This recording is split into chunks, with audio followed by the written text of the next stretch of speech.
Cash flow करते हैं। Cash flow statement का देखो बेटा ये सम है, ठीक है। ये बैलेंस शीट गिवन है, बैलेंस शीट खत्म होने के बाद यहाँ पे आपको ये नोट्स टू अकाउंट दिए हुए हैं, जो ये नोट नंबर होती है ना, इसकी डिस्क्रिप्शन होती है, ठीक है। उसके बाद आपको यहाँ पे मिलती है एडिशनल इन्फॉर्मेशन। एडिशनल इन्फॉर्मेशन में डेप्रिसिएशन की है और एक टैक्स पेड की एडजस्टमेंट है इस वाले क्वेश्चन में। पहली बात तो जब भी एडजस्टमेंट दे रखी हो ना, तो सबसे पहले तुमने अकाउंट बनाने हैं, जो भी अकाउंट इसमें बने, ठीक है। बीच में नहीं बनाने, क्योंकि हम बीच में बनाएंगे कुछ ना कुछ मिसिंग हो जाएगा। जब भी आपको एडिशनल इन्फॉर्मेशन दे रखी है, आपने अकाउंट बनाने, ठीक है। किसके अकाउंट बनता है? Property plant and equipment, intangible अगर नॉन करंट इन्वेस्टमेंट है, इन तीनों के तो तुमने अकाउंट बनाने ही बनाने हैं। शॉर्टकट यूज करो तो ठीक है, नहीं तो इन तीन के अकाउंट आपने बनाने ही है, चाहे एडिशनल इन्फॉर्मेशन गिवन है चाहे या गिवन नहीं है, ठीक है। टैक्स का अकाउंट भी बनता है। टैक्स का अकाउंट कब बनता है? जब उसका ओपनिंग क्लोजिंग बैलेंस गिवन हो और एडिशनल इन्फॉर्मेशन गिवन हो, तो उसका अकाउंट बनता है। पूरे के पूरे कैश फ्लो में 99% तुम्हारे सिर्फ यही 4 अकाउंट बनते हैं। कौन सा? Property plant and equipment, intangible assets, third non current investment and fourth income tax का। बाकी किसी का भी अकाउंट नहीं बनता, ठीक है। तो first of all property plant and equipment, इसका नोट नंबर 3 दिया हुआ है। नोट नंबर 3 में आ जाओ, यहाँ पे ऐसे देखना होता है। ये नोट नंबर 3 है ना, तो यहाँ पे नहीं देखना। जब इसकी डिस्क्रिप्शन दी हुई तो इधर आ जाओ, फिर इसको काट दो यहाँ पे। हमने यहाँ पे इसका कुछ भी नहीं देखना, सारा का सारा किसमें देखना है? हमने डिस्क्रिप्शन में देखना है। प्रॉपर्टी प्लांट एंड इक्विपमेंट में 2 एसेट्स दी हुई है, बिल्डिंग एंड प्लांट। इन दोनों का अलग अलग अकाउंट बनेगा। पहला किसका बनेगा? बिल्डिंग का। दूसरा किसका बनेगा? प्लांट का। तो यहाँ पे बिल्डिंग अकाउंट बना देंगे। बिल्डिंग क्या है बेटा? एसेट्स है। तो एसेट्स का जो ओपनिंग बैलेंस होता है वो हमेशा किस साइड आता है? डेबिट साइड आता है। याद रखना, एसेट्स का जब भी अकाउंट बनता है ओपनिंग बैलेंस किधर आता है? डेबिट, क्योंकि एसेट्स क्या होती है? डेबिट होती है, ठीक है। ओपनिंग बैलेंस का मतलब क्या होता है? प्रीवियस ईयर का बैलेंस, ठीक है। तो यहाँ पे हम बिल्डिंग अकाउंट बना रहे हैं, मैंने यहाँ कट कर दिया। जिसकी भी डिस्क्रिप्शन दे रखी है दोबारा यहाँ नहीं देखना, हमने इधर जाना, ठीक है। इधर देखना है बिल्डिंग का। ये 1 लाख है, ये 80,000 है। ये ऊपर ईयर देखो, तो ये वाली जो वैल्यू है प्रीवियस ईयर की, और ये वाली किसकी है? करंट ईयर की है। तो ओपनिंग वैल्यू कौन सी होती है? प्रीवियस ईयर वाली होती है। प्रीवियस ईयर वाली वैल्यू देखो, बिल्डिंग की कितनी है? 1 लाख, और करंट ईयर वाली कितनी है? 80,000। तो यहाँ पे लिख देंगे to balance brought down 1 lakh, और इधर आ जाएगा बाय बैलेंस कैरी डाउन 80,000। ये कौन सी आ गई? प्रीवियस ईयर वाली 22 की, और ये कौन सी आ गई? करंट ईयर वाली, ठीक है। अब एडिशनल इन्फॉर्मेशन लिखी हुई है तो लिख दो, नहीं लिखी हुई तो तुम्हें मैंने पहले वीडियो में बताया था, इस साइड डिफरेंस है तो क्या लिखते हैं? डेप्रिसिएशन। इस साइड है तो परचेज। यहाँ पे एडिशनल में दी हुई है depreciation provided for the plant rupees 30,000। तो यहाँ पे हम डेप्रिसिएशन लिख देंगे। बाय डेप्रिसिएशन कितना आ जाएगा? सॉरी, बिल्डिंग का बेटा 50,000 है, वो प्लांट का होगा 50,000 डेप्रिसिएशन आ गया बिल्डिंग का, ठीक है। अब इस साइड का टोटल क्या है? ज्यादा 1,30,000। इस साइड का कम है, तो जो डिफरेंस आएगा वो क्या लिखोगे? To bank. ये आपकी कौन सी प्राइस है? Purchase price. कितनी अमाउंट की है? 30,000, ठीक है। क्योंकि हमें क्वेश्चन में डेप्रिसिएशन भी चाहिए और टू बैंक और बाय बैंक वाली प्राइस भी चाहिए, ठीक है। डेप्रिसिएशन आपका किस में आएगा? ये वाला ऑपरेटिंग में आएगा, और ये वाला टू बैंक वाला ये किस में आएगा? परचेज होगी। परचेज ऑफ एसेट्स किस में आती है? आपकी इन्वेस्टिंग में, ठीक है। शॉर्टकट से पता लगता है, ठीक है ना। जैसे जैसे करेंगे हम वैसे वैसे करेंगे, ठीक है। उसके बाद नेक्स्ट आपका प्रॉपर्टी प्लांट एंड इक्विपमेंट में तो दूसरा अकाउंट किसका बनेगा? Plant account. प्लांट अकाउंट, हाँ जी। अगेन एसेट्स है, एसेट्स का ओपनिंग बैलेंस बेटा किस साइड आएगा? डेबिट साइड आएगा। ओपनिंग बैलेंस कितना है? 40,000। क्लोजिंग कितना है? 70,000। तो टू बैलेंस ब्रॉट डाउन कितना आ जाएगा? 40,000, और बाय बैलेंस कैरी डाउन कितना आ जाएगा? 70,000, ठीक है। अगेन अब एडिशनल इन्फॉर्मेशन देखेंगे। एडिशनल इन्फॉर्मेशन में यहाँ पे दे रखा है इसका डेप्रिसिएशन प्लांट का 30,000। तो किस साइड आएगा? Credit side. प्लांट एसेट्स है, अगेन बता रही हूँ, इंक्रीज होता है तो किस साइड आता है? Debit side. डिक्रीज होता है तो क्रेडिट साइड। प्लस सन वाला रूल है, उसी रूल से किया है, ठीक है। अगर परचेज प्राइस दी होती तो हम डेबिट साइड लिख देते, सेल लिखी होती तो हम क्रेडिट साइड। पर क्वेश्चन में जो इन्फॉर्मेशन है हम वो लिखेंगे। ओपनिंग क्लोजिंग तो लिखना ही लिखना है, उसके बाद एडिशनल इन्फॉर्मेशन गिवन है तो वो लिख दो, नहीं लिखी हुई तो मत लिखो, ठीक है। अब अगेन क्रेडिट साइड का टोटल क्या है, ज्यादा है, इसका टोटल कितना आ रहा है 1 लाख, इधर का 40,000, डिफरेंस किस साइड आ रहा है, डेबिट साइड। डेबिट डिफरेंस है तो हम उसको क्या अज्यूम करते हैं कि ऑप्शन होती है बैंक अकाउंट, ये आपकी क्या आ जाती है परचेज। ये पेपर में लिखो ना लिखो, तो मैं समझाने के लिए लिख रही हूँ। 1 लाख में से 40,000 लेस किए 60,000, ठीक है। अगेन जो डेप्रिसिएशन है वो किस में आता है, ऑपरेटिंग में, और ये परचेज वाला एसेट्स का किस में जाता है, इन्वेस्ट में, ठीक है। 2 अकाउंट बन गए। प्रॉपर्टी प्लांट एंड इक्विपमेंट के हमने सारे अकाउंट बनाने, ठीक है। उसके बाद किसके बनते हैं, intangible. Intangible assets, intangible assets का नोट नहीं है तो हमने यहीं से देखना है, ठीक है। इंटेंजिबल एसेट्स, ठीक है। अब इसका अकाउंट बना लेते हैं, हमें पता नहीं कौन सी इंटेंजिबल एसेट्स है तो हम एडिंग इंटेंजिबल एसेट्स ही लिख दिए। अगेन दिस इज एसेट्स, इसलिए इसका ओपनिंग बैलेंस किस साइड है, debit side. To balance brought down, intangible assets opening balance कितना है 30,000, क्लोजिंग बैलेंस कितना है 20,000, बाय बैलेंस कैरी डाउन कितना आ जाएगा 20,000, ठीक है। अब इसकी कोई एडिशनल इन्फॉर्मेशन नहीं है, इसकी थी तो मैंने लिख दी, इसकी नहीं है तो मैं कहां से लिख, कोई ऑप्शन नहीं है ना, तो अब इसका डिफरेंस देख लेते हैं डायरेक्ट। ये ज्यादा है ये कम है तो इस साइड डिफरेंस आएगा तो डिक्रीज होगी, पर इंटेंजिबल एसेट्स अगर डिक्रीज होती है उसको डेप्रिसिएशन ना बोल के क्या बोलते हैं हम, अमोर्टाइजेशन, ठीक है। हाँ जी, कितना आ गया 10,000। अब यहाँ पे जो अमोर्टाइजेशन आ गई वो किस में जाता है, ऑपरेटिंग में जाता है, ठीक है जी। इसमें बैंक परचेज वाला सेल वाला है नहीं तो इन्वेस्टिंग में इससे रिलेटेड कुछ भी नहीं आएगा, ठीक है। उसके बाद और किसका बनता है, नॉन करंट इन्वेस्टमेंट, मैंने काट दिया, जिसका अकाउंट बन गया उसका हमने इस क्वेश्चन में जब सम करेंगे तो कुछ देखना नहीं है। बच्चे कंफ्यूज क्या हो जाते हैं, अकाउंट में भी लिख देते हैं फिर यहाँ की भी इंफॉर्मेशन फिल कर देते हैं, नहीं, जिसका अकाउंट बन गया उसकी सारी इंफॉर्मेशन हम कैश फ्लो की किस में से लेंगे, इन्हीं अकाउंट्स में से लेंगे, ठीक है बेटा। उसके बाद हमारा कौन सा बनता है, नॉन करंट इन्वेस्टमेंट, वो है ही तो अकाउंट बनाने की जरूरत नहीं है, उसका भी होता तो सेम एसेट्स की तरह बन जाता, बस उसका एसेट्स में क्या आता है, उसका क्रेडिट साइड अगर डिफरेंस है, नॉन करंट इन्वेस्टमेंट कभी डेप्रिसिएशन नहीं लगता, तो उसका अगर क्रेडिट साइड डिफरेंस आता है तो हम क्या लिखते हैं, उसकी सेल प्राइस लिखते हैं, ठीक है, बाय बैंक हेडिंग में लिखते हैं, right. Again tangible, intangible, non current investment, tax का बन भी सकता है और नहीं भी बन सकता। टैक्स का कब बनता है, जब हमें ओपनिंग क्लोजिंग बैलेंस भी गिवन है एंड एडिशनल इन्फॉर्मेशन भी गिवन है। जो टैक्स है वो आपको कहाँ मिलता है, शॉर्ट टर्म प्रोविजन में, ये शॉर्ट टर्म प्रोविजन। अब इसका नोट नंबर दिया हुआ है तो हम नोट में जाएंगे, तो ये तो खत्म ही हो गया, 2 नंबर नोट में आगे, 2 नंबर नोट में ये प्रोविजन फॉर टैक्स दे रखा है, मतलब इसका ओपनिंग और क्लोजिंग बैलेंस गिवन है। एडिशनल इन्फॉर्मेशन में टैक्स पेड भी दिया हुआ है, कितना 20। अब इसका क्या बनाएंगे हम, अकाउंट बनाएंगे। केस थर्ड आ गया, ये ऑपरेटिंग वाली वीडियो में किया हुआ है, इनकम टैक्स के 3 केस होते हैं, ठीक है, उधर देख लेना। यहाँ पे क्या आएगा, प्रोविजन फॉर टैक्स अकाउंट आएगा, हाँ जी। अब प्रोविजन फॉर टैक्स है बेटा, वो कौन सी हेडिंग में, लायबिलिटी वाली हेडिंग में है ना, तो इसका ओपनिंग बैलेंस किस साइड आता है, क्रेडिट साइड है, सीधा सा हिसाब है। एसेट्स का ओपनिंग बैलेंस किधर आता है, डेबिट साइड, लायबिलिटी का क्रेडिट साइड, ठीक है। ओपनिंग बैलेंस देखो प्रोविजन फॉर टैक्स का कितना है 27,000 और क्लोजिंग बैलेंस इस साइड आ जाएगा, फिर अपोजिट साइड आ जाएगा, कितना है, टू बैलेंस कैरी डाउन 35,000, ठीक है। हाँ जी, टैक्स लायबिलिटी है ना, एडिशनल में क्या दिया हुआ, टैक्स पेड, टैक्स पे करेंगे तो लायबिलिटी क्या हो गई, डिक्रीज, बोझ क्या हो गया, कम हो गया, तो किस साइड आएगा वो, डेबिट साइड, टू बैंक करके। कितनी अमाउंट है बेटा पेमेंट की, 25,000, ठीक है। अब इस साइड का टोटल देखो कितना है 60,000, इस साइड का कितना है 27,000, डिफरेंस कितना आया 33,000 आ गया। अब ये 33,000 का डिफरेंस है, ये टैक्स मेड है या टैक्स डिक्लेयर्ड जिसको कह दो, इसको पर हेडिंग हम लिखते हैं statement of profit and loss, इसको बोलते हैं टैक्स मेड। अगर क्वेश्चन में 25,000 टैक्स पेड की बजाय टैक्स मेड दे रखा होता तो वो इस साइड लिख देते, इसको ऐड करके इसमें से क्या कर देते हैं माइनस और टैक्स पेड आ जाता।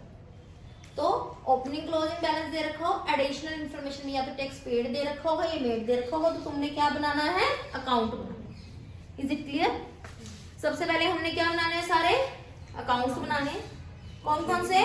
Tangible, intangible, non current investment and provision for tax. ठीक है, हमारे सारे अकाउंट बन गए। ठीक है, अब जिसके अकाउंट बन गए ना बेटा, समझाने के लिए एक बार काट रही हूँ, पेपर में तुम्हारी इच्छा हो काटना हो काट देना, नहीं काटना हो मत। जो मैंने अकाउंट में फिल कर दिया उसको मैंने यहाँ से कट कर दिया, मतलब इसको मैंने यहाँ पे अब देखना नहीं है। जिसके अकाउंट बन गए उसकी सारी इंफॉर्मेशन मैंने किससे लेनी है, अकाउंट से। ठीक है, उसको हमने दोबारा उसमें नहीं देखना, कंफ्यूज नहीं होना। ठीक है, हाँ जी। अब मैं बना रही हूँ कैश फ्लो स्टेटमेंट का फॉर्मेट, थोड़ा छोटा करेंगे, जूम करके देख लेना।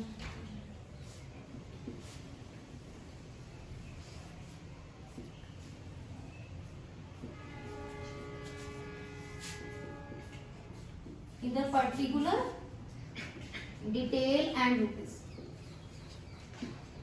ए हेडिंग हम यहां लिखेंगे cash flow from operating activity. ठीक है, बी हेडिंग लिखेंगे cash flow from investing activity. अब जस्ट फिलअप से और कुछ नहीं है। सी एक्टिविटी लिखेंगे cash flow from financing activity. D heading लिखेंगे opening balance of cash and cash equivalent plus current investment. D balance हमारा एक मिस रह गया यहाँ पे। डी बैलेंस है नेट कैश इंक्रीज या decrease in cash and cash equivalent. E है ये वाला ओपनिंग बैलेंस वाला। एफ पॉइंट है closing balance of cash and cash equivalent and current investment. यहाँ पे भी मैंने आपको शॉर्ट में बताया था कि क्या आता है, cash flow from operating activity में दो दो हेडिंग के बाद एक नई हेडिंग बनती है। ठीक है, इसमें तो एक ही हेडिंग है, इन्वेस्टिंग और फाइनेंसिंग। इन्वेस्टिंग और फाइनेंसिंग में क्या यूज करते हैं हम, डायरेक्ट मेथड। डायरेक्ट मेथड क्या होता है कि कैश इंक्रीज होएगा तो प्लस कर देंगे, डिक्रीज है तो माइनस। ऑपरेटिंग में हम सीधा तरीके से नहीं करते, मतलब कैश इंक्रीज और डिक्रीज का नहीं देखते, पुट्ठा मेथड है, इसलिए इसमें बहुत सारे स्टेप्स हैं। इसमें तो सीधे वाले स्टेप्स हैं कि कैश इनफ्लो हो गया तो प्लस कर दिया, आउटफ्लो हो गया तो माइनस। ठीक है, इसमें पुट्ठा तरीका। तो इसमें कई स्टेप्स हैं। फर्स्ट हेडिंग आती है इसमें नेट प्रॉफिट बिफोर टैक्स। इसके बाद फर्स्ट हेडिंग ये है।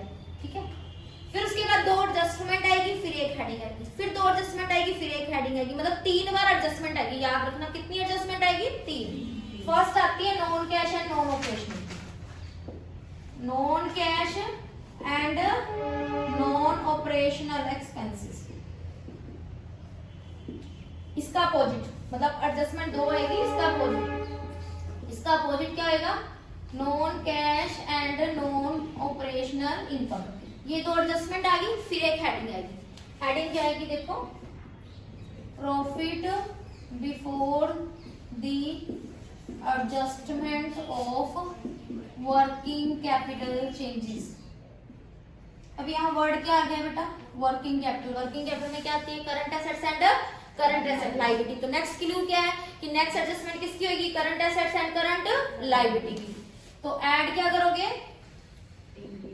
Increase in current assets and decrease in current liability. Paper में ना इंक्रीज डिक्रीज लिखा ना, और इसका अपोजिट क्या हो जाएगा, माइनस इंक्रीज, सॉरी गलत लिख दिया, increase in current liability and decrease in current assets. इसका opposite decrease in current liability and increase in current assets. ये दो एडजस्टमेंट आ गई, अपोजिट है देखो बिल्कुल। फिर उसके बाद एक नई हेडिंग आ जाएगी, cash flow from operating activity. फिर अगेन दो एडजस्टमेंट आएगी, टैक्स पेड ऐड हो जाएगा और रिफंड ऑफ टैक्स क्या हो जाएगा, प्लस। फिर एक नई हेडिंग आएगी, net cash flow from operating activity. देखो हेडिंग कौन कौन सी, हेडिंग लिखनी है। हेडिंग कौन कौन सी, हेडिंग लिखनी है, ये वाली हेडिंग है, ठीक है, ये हेडिंग है, उसके बीच में दो एडजस्टमेंट है, दोनों पुट्ठी है। इसमें देखो नेगेटिव चीजें क्या हो रही है, ऐड हो रही है, और पॉजिटिव क्या हो रही है, माइनस हो रही है। बाकी डिटेल में हमने उसमें कर रखा है। अब इसको हम फिल करते हैं कि क्या करते हैं। एक ओवरव्यू है कि इन्वेस्टिंग में क्या आती है आपकी, कौन कौन सी एसेट्स आती है, tangible, intangible, non current investment, ठीक है। अच्छा, फाइनेंसिंग में कौन सी आती है, share capital, long term borrowing, short term borrowing. सीधी सी बात है, तीन तरीके से कैश का इनफ्लो एंड आउटफ्लो होता है। सबसे पहले हम काम स्टार्ट करते हैं, उसके लिए बिजनेस में क्या लगती है, इन्वेस्टमेंट। या तो खुद का पैसा लगाते हैं या बोरो करते हैं।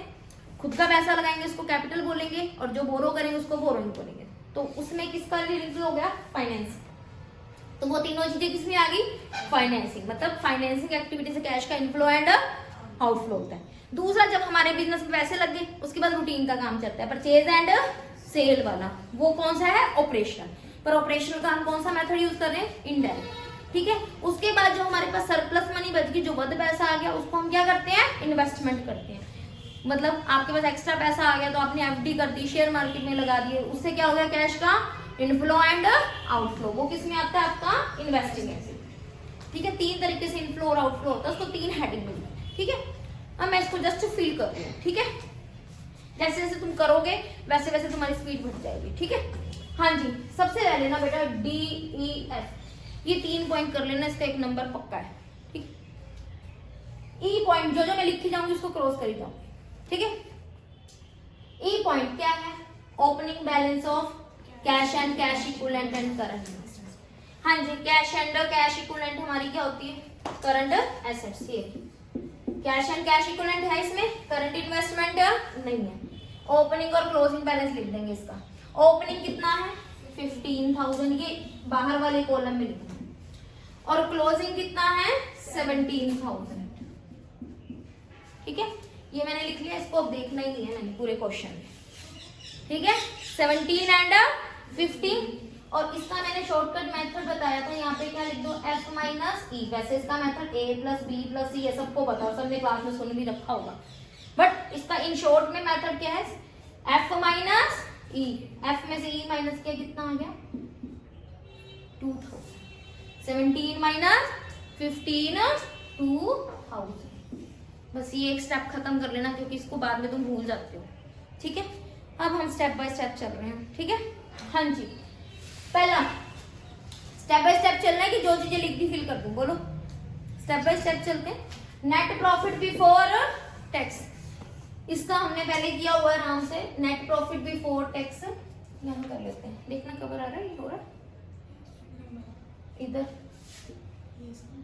नेट प्रॉफिट बिफोर टैक्स, इसमें आपका सबसे पहले क्या आता है, सरप्लस। सरप्लस का मैंने फॉर्मूला बताया था, क्या आता है, current year minus previous year. Reserve and surplus, इसका कोई नोट नंबर नहीं दे रखा, तो यहाँ पे सिर्फ सरप्लस ही है। करंट ईयर 1,50,000 माइनस 50,000, कितना आ गया, 1,02,000। उसके बाद क्या था, ट्रांसफर टू जनरल रिजर्व, है ही नहीं, क्योंकि रिजर्व एंड सरप्लस में ही होता है, वो है ही नहीं, ठीक है। उसके बाद क्या आता है, प्रपोज डिविडेंड, इंटरिम डिविडेंड, वो एडिशनल इन्फॉर्मेशन में होता है, वो है नहीं। उसके क्या आता है, प्रोविजन फॉर टैक्स मेड, वो है हमारे पास, अकाउंट बनाया था ना हमने, ये रहा टैक्स। टैक्स मेड कितना है, 33,000। तो टैक्स मेड यहाँ पे क्या कर देंगे, ऐड। रिफंड ऑफ टैक्स भी नहीं है, कितना आ गया, 1,05,300। 1,53,000 पूरा आ गया, 1,53,000। अब चाहो तो ना, यहाँ पे जब तुमने टैक्स मेड देखा, तुम्हें पता है टैक्स पेड भी है, कितना, 25,000। चाहो तो तुम सीधा यहाँ पे लिख सकते हो, इस वाली हेडिंग देखा ना, टैक्स पेड। 1,35,000 आएगा नेट। Yes ma'am, 1,35,000। 1,02,000 प्लस 33,000, 33 था ना, 1,35,000, 1,35,000, ठीक है। चाहो तो तुम टैक्स मेड और टैक्स पेड साथ में लिख सकते हो, चाहे हेडिंग आए तब लिख देना, ठीक है। हो गया नेट प्रॉफिट बिफोर टैक्स। अब आगे आता है non cash and non operational expenses. Non cash में क्या आता है? Depreciation and amortisation. अब तुमने सारे अकाउंट बना लिया, डेप्रिसिएशन और अमोर्टाइजेशन तुमने अकाउंट में देखना है। एसेट्स से रिलेटेड और क्या आता है? Loss on sale of assets, वो भी किस में देखना? अकाउंट में देखना है। तुम्हारे सारे अकाउंट बन जाते हैं tangible, intangible, non current, investment से रिलेटेड, तो तुमने उसको क्वेश्चन में नहीं देखना, ठीक है। पहले का देखो डेप्रिसिएशन कितना है? 50,000। दूसरे का कितना है? 30,000। तो डेप्रिसिएशन ऑन बिल्डिंग अलग अलग लिखना है, अलग अलग लिख दो, इकट्ठा लिखना है, अलग इकट्ठा लिख लो। डेप्रिसिएशन ऑन प्लांट, बिल्डिंग पे कितना है बेटा? 50,000, प्लांट पे कितना है? 30,000। डेप्रिसिएशन आ गया। Loss on sale of assets है नहीं, ना लॉस है ना गेन है। लॉस होता तो इधर आ जाता, गेन होता तो इधर आ जाता, ठीक है। अमोर्टाइजेशन, अमोर्टाइजेशन कितना है? 10,000 अमोर्टाइजेशन, इसको रिटर्न ऑफ भी बोलते हैं, ठीक है। अमोर्टाइजेशन आ गया। इंटेंजिबल एसेट्स का 10,000। और क्या आता है? Increase in provision for doubtful debts. देख लो शॉर्ट टर्म प्रोविजन तो हमने काट ही रखा है, इसमें एक ही चीज थी हमने लिख दी। होता तो इंक्रीज होता तो इस साइड आ जाता, डिक्रीज है तो इधर। बारी बारी अलग अलग हेडिंग लिखनी जुटती है, एक बार थोड़ा थोड़ा स्पेस छोड़ के हेडिंग लिख दो। इंक्रीज है तो इस पास आ जाएगा, डिक्रीज है तो इधर आ जाएगा। नॉन ऑपरेशनल में क्या आता है बेटा? Interest paid. हाँ जी, इंटरेस्ट पेड के लिए हमें बोरोन मनी चाहिए। बोरोड मनी यहाँ पे हमारे पास नहीं है लॉन्ग टर्म बोरोइंग। अगर होती तो उस पर हम इंटरेस्ट कैलकुलेट कर लेते, ठीक है। खत्म। और कुछ है हमारे पास? कुछ नहीं है। तो नॉन कैश में यही था, non cash and non operational income में कुछ नहीं था। अब देखो बेटा न्यू हेडिंग आ गई। जब न्यू हेडिंग आ गई तो तुमने प्लस माइनस करके उसका आंसर लिखना है, ये नहीं कि तुम लास्ट में जाके करो। तो क्या करोगे? 1,35,000, इसमें ये चीजें क्या कर देंगे? हम ऐड कर देंगे। कितना आ गया? 2,25,000, ठीक है जी। इसके बाद नेक्स्ट हेडिंग आ गई इंक्रीज इन करंट लायबिलिटी और करंट एसेट्स वाली आ गई, ठीक है। अब मैंने तुम्हें बताया था करंट लायबिलिटी और करंट एसेट्स में क्या क्या नहीं आता। करंट लायबिलिटी में क्या नहीं आता? Short term borrowings and short term provisions. और करंट एसेट्स में क्या क्या नहीं आता? Cash and cash equivalent and current investment. क्यों नहीं आती? कैश एंड कैश इक्विवेलेंट और करंट इन्वेस्टमेंट किस में चली जाती है? इधर। और शॉर्ट टर्म बोरोइंग किस में चला जाता है? फाइनेंसिंग में। और शॉर्ट टर्म प्रोविजन हम ऑलरेडी लिख चुके हैं, प्रोविजन फॉर टैक्स होता है या प्रोविजन फॉर डाउटफुल डेट्स होता है। समझ आ गया? तो करंट लायबिलिटी और करंट एसेट्स देखो इसमें क्या है? ट्रेड पेबल है, शॉर्ट टर्म प्रोविजन तो ऑलरेडी कटा हुआ लिखना ही नहीं। अब ये ट्रेड पेबल लायबिलिटी अगर इंक्रीज होगी तो हम क्या करेंगे? ऐड करेंगे। डिक्रीज होगी तो क्या करेंगे? माइनस। देखो लास्ट ईयर कितना है? 23,000। अब कितना हो गया? 5,000। डिक्रीज हो गया, क्या करेंगे अब बताओ? माइनस। कितने का हुआ? ट्रेड पेबल कितनी अमाउंट का आया बेटा? बताओ। 23 माइनस 18,000 किधर आ गया बेटा? माइनस कॉलम में आ गया, ठीक है। हाँ जी, स्पेस कम है इसलिए मैं थोड़ा शॉर्ट में लिख रही हूँ। उसके बाद हम करंट एसेट्स पे आ जाओ। करंट एसेट्स में इन्वेंट्री और ट्रेड रिसीवेबल है, कैश एंड कैश इक्विवेलेंट तो ऑलरेडी कटा ही हुआ है। करंट इन्वेस्टमेंट होता तो भी कट जाता। तो इन्वेंट्री का क्या है? करंट एसेट्स का क्या है? ये दोनों एसेट्स अगर इंक्रीज होगी तो क्या करेंगे? माइनस। डिक्रीज होगी तो क्या करेंगे? प्लस। देखो 45 से कितनी होगी? इंक्रीज होगी, क्या करेंगे हम? माइनस। कितने की माइनस होगी? 50,000।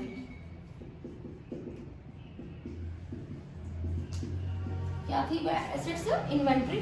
हाँ जी, इन्वेंट्री कितनी अमाउंट की है? कितने की होगी? 50,000।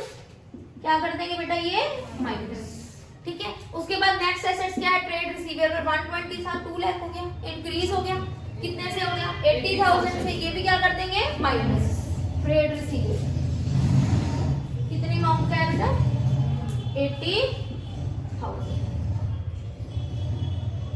हमारे पास एग्जाम में तो काफी स्पेस होगा, आराम से कर लेना। हो गया current assets and current liability. इसका मतलब यहाँ पे कुछ भी नहीं है। अब ये 2 स्टेप हो गए। इसके बाद अगेन हमने ये वाली हेडिंग लिखनी है, cash flow from operating activity. क्या करेंगे हम? जो 225 पहली वाली हेडिंग थी ना, उसमें ये क्या करेंगे? प्लस वाला तो कुछ है नहीं, ये तीनों आइटम उसमें से क्या कर देंगे हम? माइनस कर देंगे। बताओ कितनी अमाउंट? 77,000। उसके बाद टैक्स पेड मैंने ऑलरेडी लिखा ही हुआ है, रिफंड ऑफ टैक्स क्वेश्चन में है ही नहीं। तो अब क्या करेंगे? 77,000 में से 25,000 क्या कर देंगे? माइनस। वो आपकी लास्ट हेडिंग आ जाएगी, net cash flow from operating activity. ये कितनी आ गई? 22,000। जो फाइनल आंसर आएगा वो बाहर लिखें, 52,000। जो फाइनल आंसर आएगा बेटा वो बाहर लिखें। Is it clear? हो गया ऑपरेटिंग। उसके बाद क्या आता है? इन्वेस्टिंग। इन्वेस्टिंग में क्या आता है? इन्वेस्टिंग तो हम सारे अकाउंट ही बना लेते हैं, बस उसमें से उठा के लिख दो। परचेज है तो कैश का क्या हो गया? आउटफ्लो। सेल है तो कैश का क्या हो गया? इनफ्लो। ठीक है। फर्स्ट अकाउंट ये to bank, purchase of building, cash का क्या हो गया? Outflow. Purchase of building, cash का क्या हो गया? आउटफ्लो। कितना आउटफ्लो हो गया? 30,000। नेक्स्ट उसके बाद प्लांट। प्लांट का भी टू बैंक है, बाय वन था ही, तो ये भी क्या है? परचेज। तो क्या करें? Purchase of plant. इससे भी क्या हो गया? कैश का आउटफ्लो। कितना? 60,000। इंटेंजिबल एसेट्स है, इधर कोई भी बैंक वाली और बाय बैंक वाली प्राइस नहीं है, तो लिखने की जरूरत नहीं है। नॉन करंट इन्वेस्टमेंट हमने अकाउंट बनाया ही नहीं। ठीक है। इन्वेस्टिंग में एक तो क्या आता है? Purchase and sale of tangible intangible non current investment. अब ये लिख दिया, डायरेक्ट चीजें लिख दी। अब इससे रिलेटेड इस पे क्या आती है हमारी?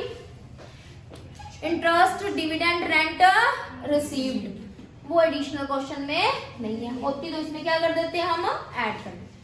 ठीक है। तो cash flow from investing activity, ये दो आइटम थे, जो फाइनल आंसर आएगा वो बाहर से आएगा, माइनस का आंसर है। तो माइनस के आगे कितने? 90,000। नेक्स्ट आता है cash flow from financing activity. Again इसमें तीन ही चीजें आती हैं, इसमें वैल्यू देते हैं बड़ी, tangible, intangible and non current investment. और क्या आता है? Interest, dividend and rent receive. इसमें क्या आता है? Share capital, long term borrowing, short term borrowing, और क्या आता है?